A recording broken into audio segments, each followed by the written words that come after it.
Good morning. For our spiritual practice, we are going to be doing kind of a take on something from James Bryant Smith's The Good and Beautiful Community.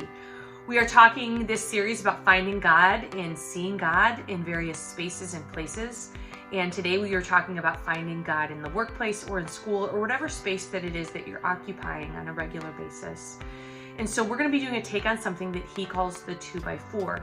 Because we want to be intentional about how we walk and live in these spaces, kind of trying to live out that Colossians 3:17, where it says, whatever you do, whether in word or deed, do it in the name of the Lord Jesus Christ, giving thanks to God the Father through him.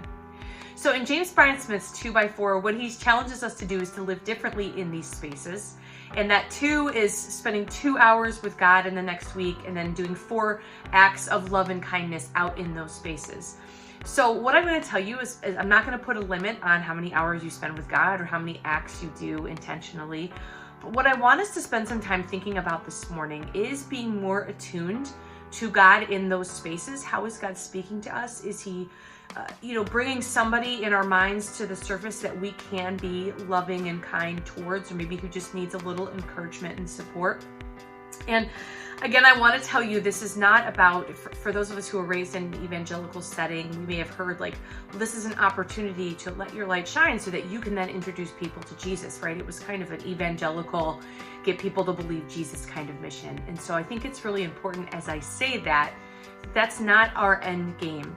What we want to do is just a prayer that I offer for my son is to be more light and love and peace in Jesus into this broken world, right?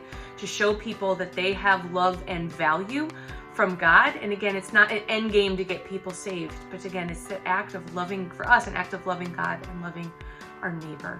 And so what I would encourage you to do this morning is to just spend some time quietly. We'll give you a minute to spend some time quietly to trying to be attuned to God, to what God might be telling you about the spaces you're going to engage and interact.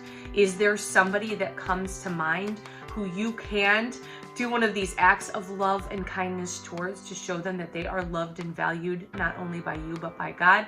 Or maybe that they're even seen or heard in those spaces that we occupy. And it doesn't have to be a big, profound, visible act of kindness. I want to say that. It can even be anonymous. We've talked about those anonymous acts of service in the past. Just to give you an idea, at the hospital I have a coworker who works the afternoon or night shift, and I work in the morning. And almost every time that our shifts, when she works at night, I come in the morning, she always leaves me a nice note. Just a post-it note on the computer to say that she hopes I have a great day. She's really good about decorating our workspace depending on what holiday's coming up, just to try to make it more bright and festive. And so it can be something as small as that, because I know for me it's meaningful that she's just even hoping I have a good day that next day. So I don't want you to stress out and think, what am I possibly going to do for the people around me? It may not come to you in this minute that you are going to take right now with God. And so the challenge is, again, to spend some time, whether it's with God or on your way to work or on your way to school, on the way home, reflecting about your day and being more attuned to where the Spirit might move you in this coming week. So again, that time with God.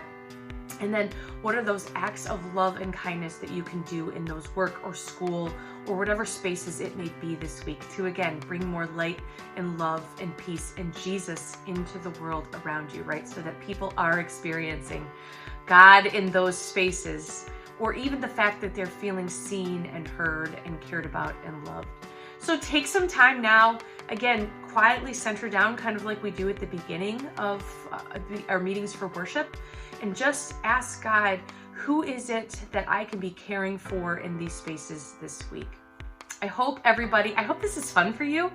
I'm excited to hear maybe midweek how that's been going for you. So we'll check in. Have a wonderful and exciting and great week, everyone.